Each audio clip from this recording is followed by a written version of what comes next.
Capítulo 2. Satanás fala. Mas a serpente, disse a mulher. Gênesis 3:1. Começou como um excelente dia, o tempo estava tão bom quanto havíamos desejado. E tínhamos acabado de ter um bom café da manhã juntos em família. O dia parecia promissor. Sairíamos em 2 horas para ter uma atividade previamente planejada. Então eu decidi usar o tempo para ler um pouco. Mas a minha filha adolescente e o meu filho mais novo pareciam estar implicando um com o outro, mais do que o usual. Eu estava ouvindo a discussão se intensificar, ficando mais irritada a cada momento. Fiquei sentado ali, fervendo, com o livro em minhas mãos, mas me recusei a intervir. Eu não tenho que lidar com isso hoje, justifiquei. Esse é o meu dia de folga. Até cogitei. Por que minha esposa não faz algo? Será que ela não está escutando o que está acontecendo? Então, meu filho correu para o banheiro, com minha filha logo atrás. Eles começaram a empurrar a porta com toda a força, cada um do seu lado. E eu cheguei ao fim da minha paciência. Levantei-me com um senso divino de propósito paterno, mas com o coração cheio de raiva e de autocomiseração. Será que não sabiam como era a minha vida?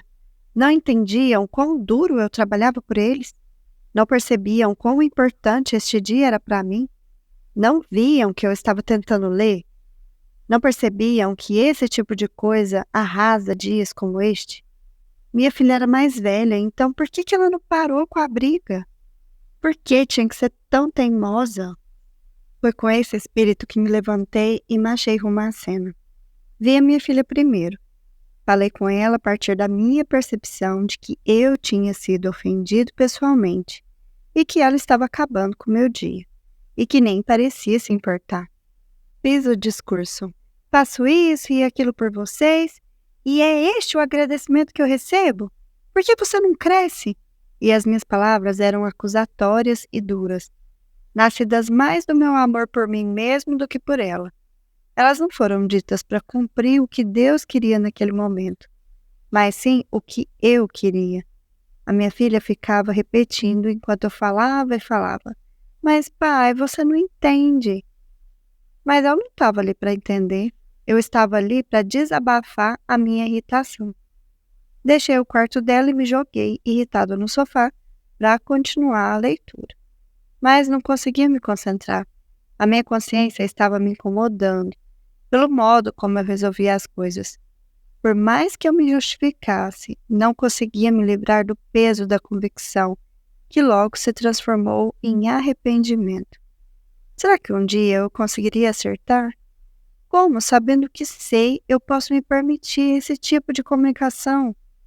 Eu clamei em oração por perdão e ajuda. Foi para mim um daqueles momentos... como pecador eu sou! Terminei de orar e fui ao quarto da minha filha, para lhe pedir perdão. Paraíso perdido. Se formos honestos, reconheceremos que não vivemos mais no mundo maravilhoso de Gênesis 1, no qual cada palavra falada era consistente com o padrão e o desígnio de Deus. Sem dúvida, é por isso que você está lendo este livro, e certamente é o que me levou a escrevê-lo. No Jardim do Éden, não havia pecados da fala. O que aconteceu? Por que a comunicação humana simples se tornou uma ocasião para pecado e conflito? Por que é tão difícil falar como Deus planejou? Ao tentar desenvolver uma compreensão bíblica de comunicação, infelizmente não podemos parar em Gênesis 1. Embora seja ainda verdadeiro que Deus fala e que tudo o que nós dizemos seja embasado nas palavras dele a nós. Havia outro orador no jardim.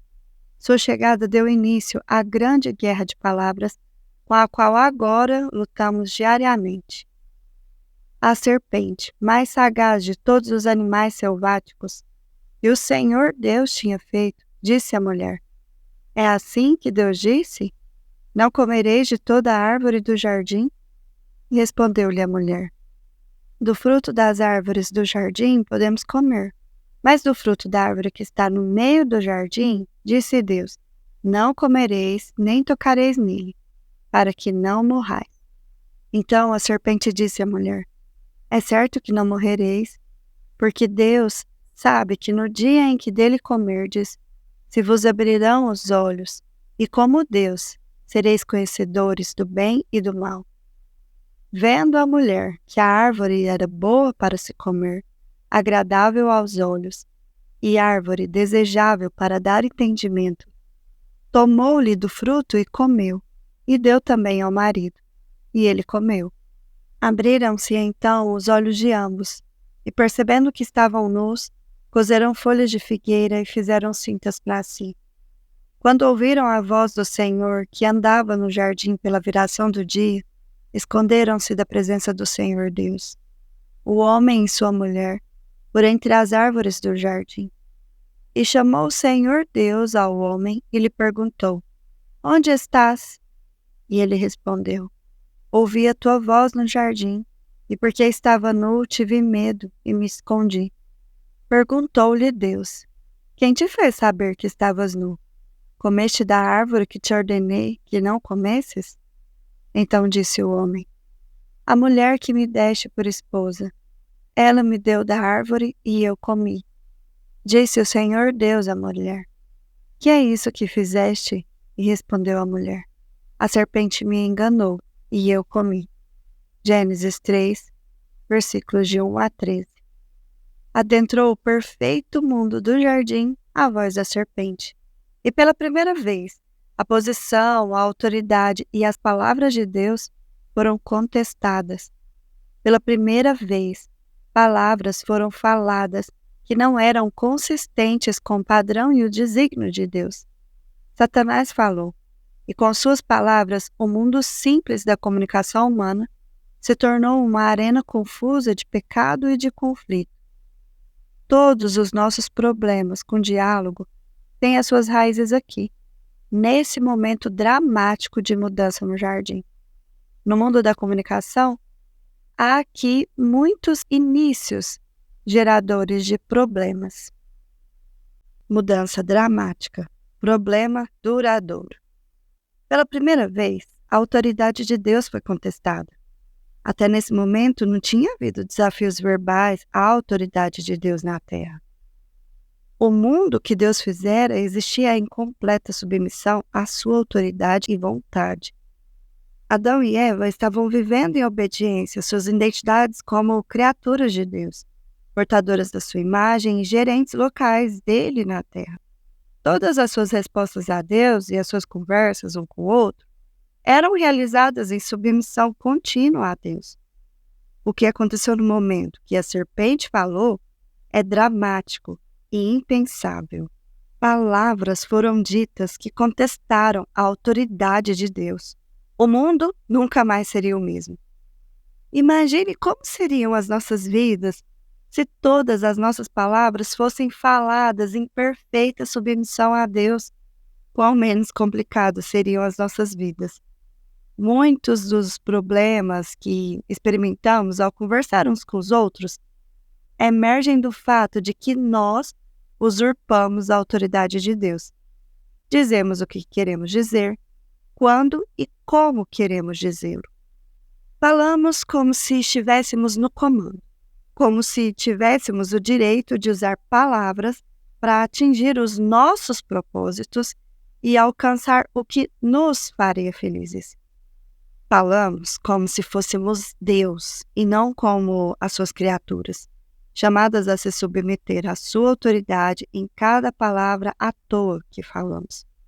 O jeito que falei com a minha filha foi problemático, porque entrei no quarto como se eu fosse Deus, e não como um homem debaixo da autoridade de Deus, com um desejo sincero de ver a sua vontade realizada na minha vida e na vida da minha filha. Muitas vozes, muitas interpretações. Naquele momento no jardim, também vemos uma interpretação da vida diferente da interpretação de Deus, pela primeira vez. Reconheça o que Satanás está fazendo aqui. Ele está usando o mesmo conjunto de fatos que Deus interpretou para Adão e Eva e está lhes dando um sentido radicalmente diferente. Se sua interpretação fosse aceita, o ouvinte não pensaria mais que é bom, justo e necessário obedecer a Deus. Na verdade, pode-se dizer que, se a interpretação da serpente estivesse correta, seria estúpido continuar a obedecer a Deus. Nunca na Terra tinha havido uma interpretação oposta à interpretação de Deus. Tudo que Adão e Eva entendiam sobre o seu mundo tinha sido baseado na interpretação que Deus lhe dera. Hoje vivemos num mundo confuso de muitas interpretações. A maioria delas não reconhece a autoridade de Deus e nem opera com qualquer desejo de ver a vida de um modo consistente com a sua palavra. Isso levanta um ponto extremamente importante. Você e eu não reagimos às pessoas e circunstâncias de nossas vidas baseados em fatos. As nossas respostas são baseadas na maneira que interpretamos esses fatos. Quando fui falar com a minha filha, eu não estava reagindo simplesmente ao que tinha acontecido, mas à interpretação que eu elaborara sobre isso. A minha interpretação, infelizmente, foi egoísta e farisaica. Olhei para o mau comportamento dos meus filhos apenas do ponto de vista de tudo o que eu queria e tudo o que eu tinha feito. E nem sequer considerei a perspectiva de Deus sobre a situação. E quando o fiz, eu fui tomado de convicção e de arrependimento. Muitos dos nossos problemas com palavras seriam resolvidos se simplesmente pausássemos e nos perguntássemos como Deus avaliaria e reagiria à situação presente. Nós apenas deixamos os nossos pensamentos livres, sem os contestar. Mas se a nossa interpretação dos eventos estiver errada, nossas palavras não serão corretas. Este é um princípio que não queremos ignorar. Problemas com palavras são geralmente problemas de interpretação. Não dizemos as coisas corretas porque não cremos na coisa certa. Foi isso que aconteceu no jardim. Uma caixa de Pandora, cheia de problemas, se abriu quando pela primeira vez Adão e Eva ouviram e creram em uma interpretação que não era consistente com a de Deus. A voz de Satanás foi a primeira, de milhares de vozes que vieram contestar o que Deus falara.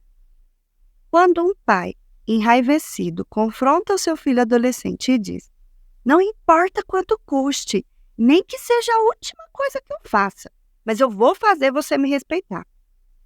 Ele fala palavras que se opõem às palavras de Deus para ele como pai.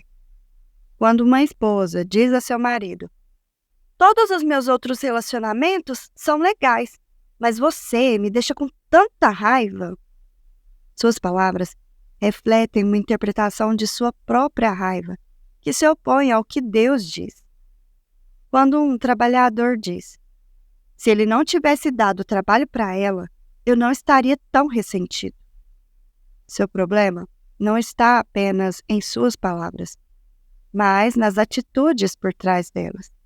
Em cada exemplo, o que está errado não são apenas vocabulário e tom de voz, mas um modo de olhar para a vida, que discorda do que Deus diz que é certo e verdadeiro. Como vemos em Gênesis 3, os problemas com palavras são geralmente problemas de interpretação.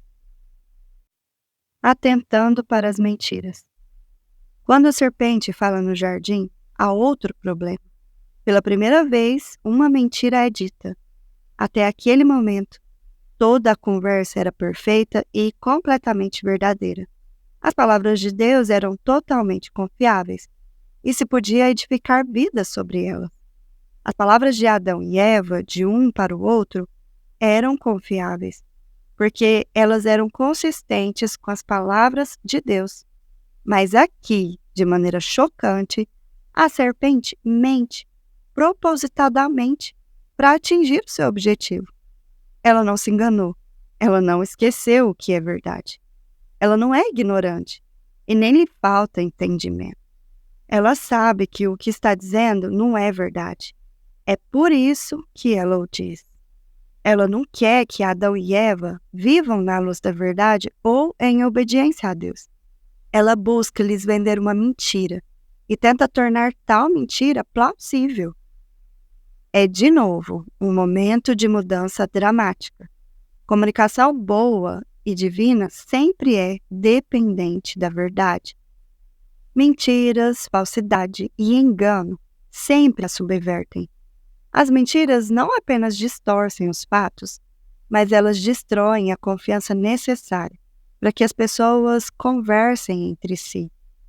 Cada palavra que falamos está enraizada, ou na verdade ou em uma mentira. A maioria de nossos problemas de comunicação acontece porque nós enganamos, distorcemos e manipulamos com nossas palavras. Nós reajustamos os fatos para obter vantagem. Reformulamos eventos com frequência, a ponto de nos convencermos de que a nossa perspectiva é verdadeira. Quando entrei no quarto da minha filha naquela manhã, eu estava totalmente convencido de que estava correto no que eu ia fazer, mas acreditei numa mentira. Acusações e culpa. As palavras da serpente produziram outro início naquele dia no jardim. Pela primeira vez, pessoas falaram umas contra as outras. Até esse ponto, não haviam palavras críticas, de censura e ira. Não havia acusações ou comentários humilhantes. Nem se retrucava agressivamente o que alguém dizia ou fazia. O relacionamento de Adão e Eva era livre disso, pois ainda estavam livres do pecado. Mas, após comerem o fruto, vemos uma mudança dramática, não apenas no relacionamento deles com Deus, mas em seu relacionamento um para com o outro. Quando Deus questiona Adão sobre ter comido do fruto proibido, Adão rapidamente acusa Eva. Ele não fica do lado dela. Ele não a protege. Ele não age como um intercessor e advogado, defendendo o caso dela diante de Deus. Pior, ele se afasta para o lado, aponta o dedo e finalmente diz: a culpa é dela, Deus. Foi ela que me pôs nessa confusão. Quanto de nossa comunicação consiste em jogar a culpa nos outros? Você me deixa tão zangada. Se você não tivesse, então eu não teria... Eu não era assim antes de conhecer você. Sempre que você faz isso, eu não consigo me controlar. Eu nunca fui tenso desse jeito antes de ter filhos. Se você não fosse tão boa cozinheira, eu não teria esse problema de peso. Quem dentre nós não é tentada a acusar e culpar os outros quando o calor da responsabilidade é colocado sobre nós? Em tempos de dificuldade, com frequência, ficamos mais dispostos a atribuir culpa do que a buscar soluções. Dificilmente um dia se passa sem que acusações estejam em nossos lábios ou em nossos ouvidos. Mas há outra dimensão a esse problema. Pela primeira vez, palavras de acusação foram ditas contra Deus. Quando Adão é questionado por Deus, após ter comido o fruto, ele aponta o dedo não apenas para Eva, mas para Deus. Adão diz: Deus, se você não tivesse me dado essa mulher, nada disso teria ocorrido. Deus, a culpa é sua, você a criou, e veja o que ela me fez agora. Assim como Adão, quando culpamos pessoas e situações por nossos problemas, sobre a superfície também estamos fazendo acusações contra Deus. Quando o marido diz: minha esposa me deixa tão zangado, o seu dedo aponta não apenas para sua esposa, mas para Deus, que ordenou o relacionamento. Uma pessoa que diz: eu seria mais ativo nos ministérios da igreja se não tivesse de trabalhar tão duro para pagar as contas. Está, na verdade, dizendo: Deus, a culpa é sua. Se você fosse melhor em prover as minhas necessidades, eu poderia servi-lo do jeito que realmente desejo. Um pai que diz: eu era muito mais calmo e paciente antes de ter os filhos. Na verdade, está culpando Deus pelo fardo parental, que ele considera opressivo. Na queda, O Deus que devia ser amado, obedecido e servido se tornou bode expiatório para os pecados do seu povo. Em muitas conversas hoje, nós ouvimos as mesmas acusações sutis contra Deus. Palavras que contestam a autoridade de Deus, mentiras, falsas interpretações da vida, acusações e culpa contra Deus e homens. Tudo isso tem origem nesse momento dramático de mudança. Satanás fala. E quando Adão e Eva agem seguindo as suas palavras, o mundo da fala se torna um mundo de problemas. Não refletimos mais simplesmente a imagem de Deus com as nossas palavras. Também refletimos a imagem da serpente. Não falamos mais consistentemente conforme o elevado padrão de Deus. Com frequência, falamos conforme o rebaixado padrão da serpente. Nossas palavras não são mais um quadro fiel do desígnio de Deus. Muitas vezes elas relatam o engano de Satanás. Falar já não é fácil ou seguro. Ao contrário, vivemos num mundo onde as mentiras manipulam, palavras iradas machucam e falsidade destrói. A calúnia magoa, a condenação arrasa e palavras desrespeitosas contestam as autoridades que Deus instituiu. Quem dentre nós não se arrependeu de coisas ditas com o pai, cônjuge, amigo, vizinho ou trabalhador? Qual de nós já não desejou recuperar suas palavras? Apagar a fita de algum modo, de maneira que elas não mais persistissem na memória? Quem dentre nós não precisou voltar repetidamente aos filhos, cônjuges ou amigos para pedir perdão pelas coisas ditas ou pelo modo como as disse? Um mal incontido. Tiago captura esse mundo de problemas com palavras dramáticas.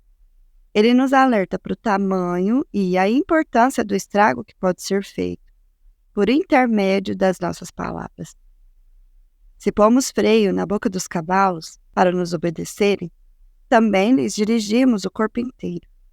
Observai igualmente os navios, que sendo tão grandes e batidos de rijos ventos, por um pequeníssimo leme são dirigidos, para onde queira o impulso do timoneiro. Assim também a língua. Um pequeno órgão se gaba de grandes coisas.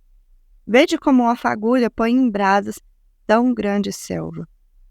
Ora, a língua é fogo, é mundo de iniquidade. A língua está situada entre os membros de nosso corpo e contamina o corpo inteiro. E não só põe em chamas toda a carreira da existência humana, como também é posta ela mesma em chamas pelo inferno. Pois toda espécie de feras, de aves, de répteis e de seres marinhos se domam e têm sido domado pelo gênero humano. A língua, porém, nenhum dos homens é capaz de domar. É mal incontido, carregado de veneno mortífero. Com ela bendizemos ao Senhor e Pai. Também com ela amaldiçoamos os homens, feitos à semelhança de Deus. De uma só boca procedem bênção e maldição. Meus irmãos, não é conveniente que essas coisas sejam assim. Acaso pode a fonte jorrar do mesmo lugar o que é doce e o que é amargoso? Acaso, meus irmãos, pode a figueira produzir azeitonas ou a videira figos? Tampouco fonte de água salgada pode dar água doce. Tiago 3, dos versos de 3 a 12. Para Tiago, a língua é um mundo de iniquidade, contamina o corpo inteiro e coloca em chamas toda a carreira da existência humana. Ele diz que ela é como um freio, um leme, uma fagulha e uma fera indomável. Com nossa fala, estamos refletindo o nosso Criador e Senhor, ou estamos refletindo a serpente, Satanás. Nossas palavras edificam e geram vida, ou arrasam e destroem. Elas são muito importantes. A guerra de palavras. Provérbios também retrata a guerra de palavras, que é parte tão comum da vida do mundo caído. Aqui estão algumas passagens representativas. O bom siso te guardará, e a inteligência te conservará, para te livrar do caminho do mal e do homem que diz coisas perversas. 2, de 11 a 12. Para te livrar da mulher adúltera, da estrangeira, que lisonjeia com palavras. Capítulo 2, verso 16. Estás enredado com o que dizem os teus lábios. Estás preso com as palavras da tua boca. Agora, pois, faze isto, filho meu, e livra-te, pois caíste nas mãos do teu companheiro. Vai, prostra-te e importuna o teu companheiro. Capítulo 6, versos 2 e 3.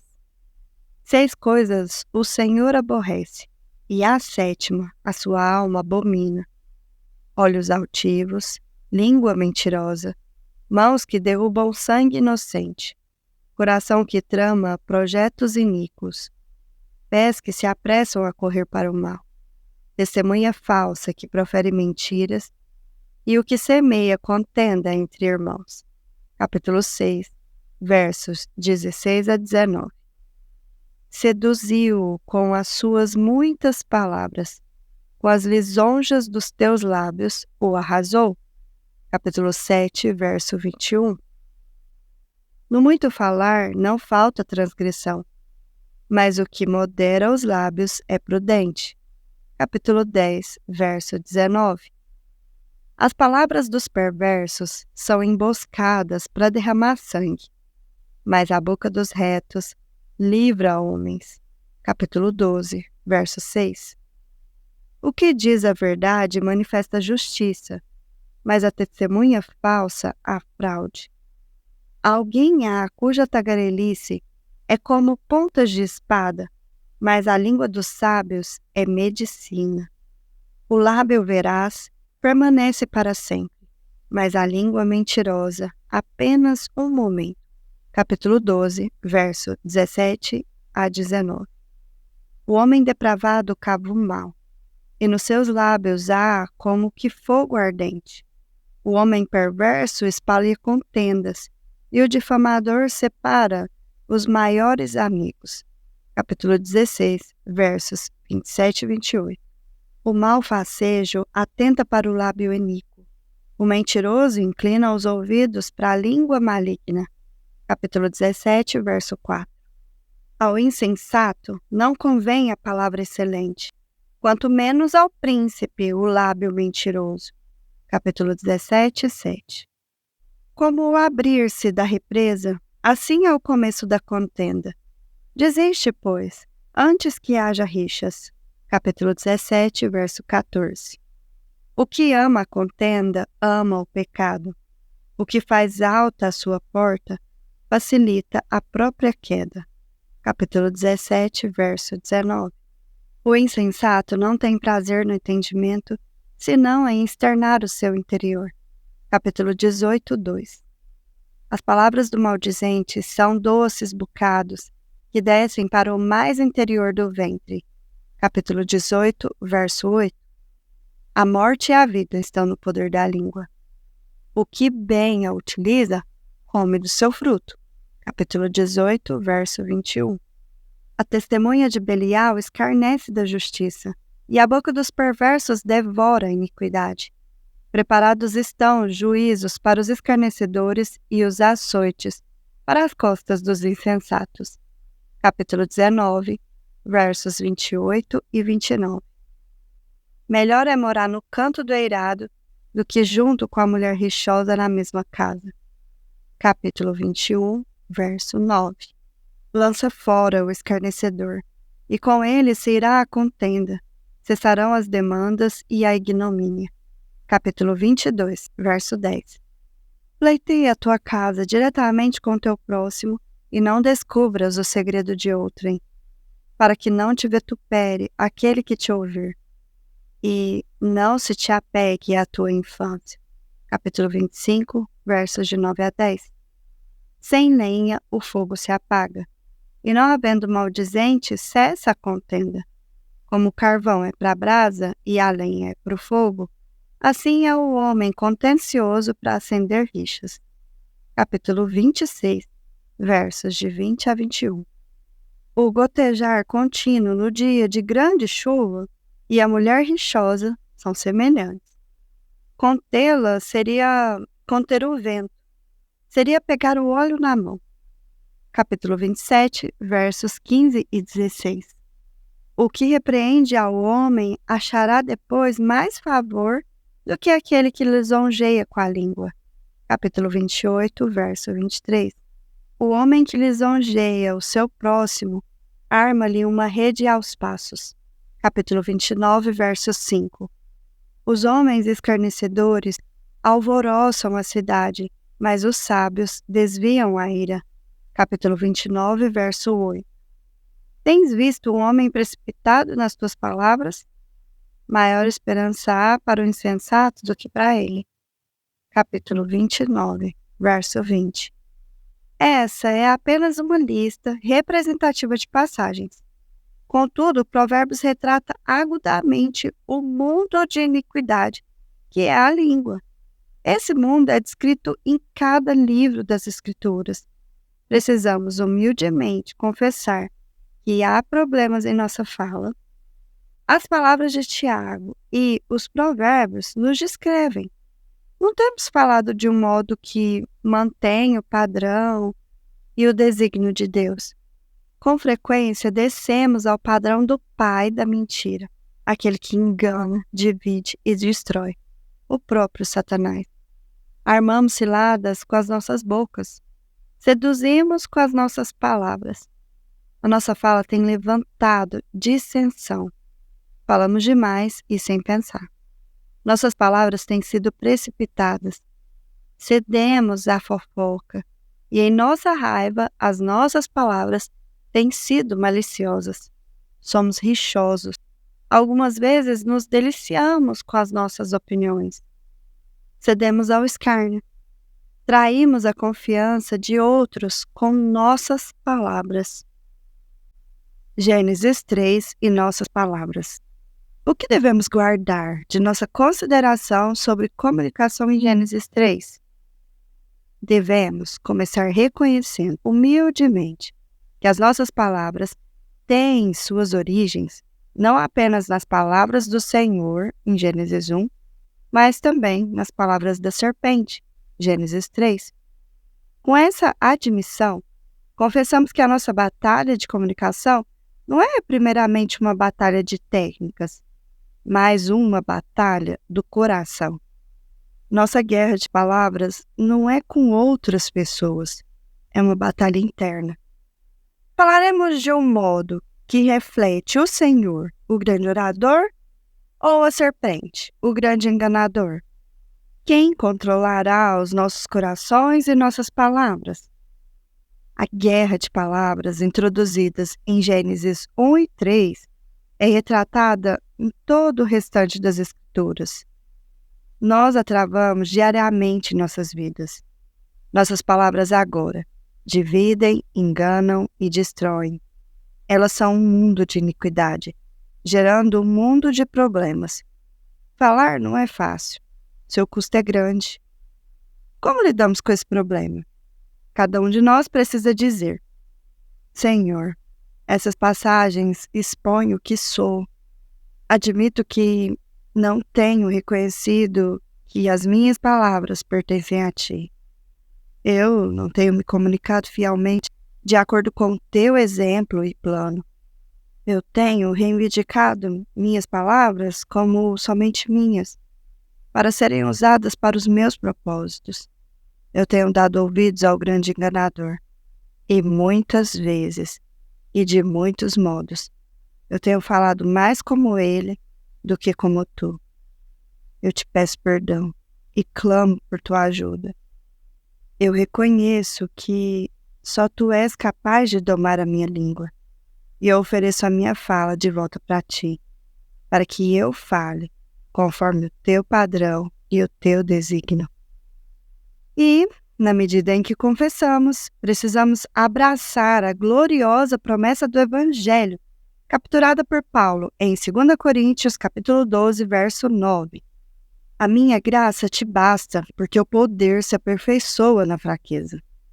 Em nenhuma parte a nossa fraqueza é revelada mais dramaticamente do que em nossa batalha com as palavras. Não precisamos nos desesperar. Cristo veio, Ele viveu, morreu e ressuscitou por nós. Nele encontramos não apenas perdão, mas libertação dos pecados do coração, que leva aos pecados da língua. Em fraqueza total, os nossos corações podem ser cheios de alegria ao contemplar a grandeza da provisão de Cristo. Nele, nossas palavras encontram esperança, tornando pessoal um tempo para a confissão. Avalie o seu mundo da fala. Há ocasiões em que suas palavras têm seguido mais o padrão do inimigo do que do Senhor?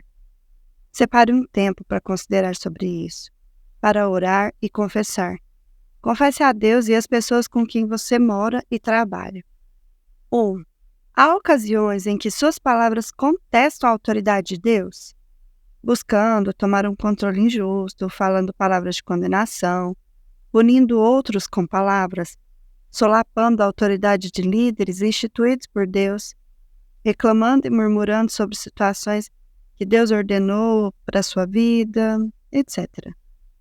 2. Suas palavras revelam ocasiões em que você aderiu a uma interpretação de vida diferente da do Senhor, tal como a revelada nas Escrituras.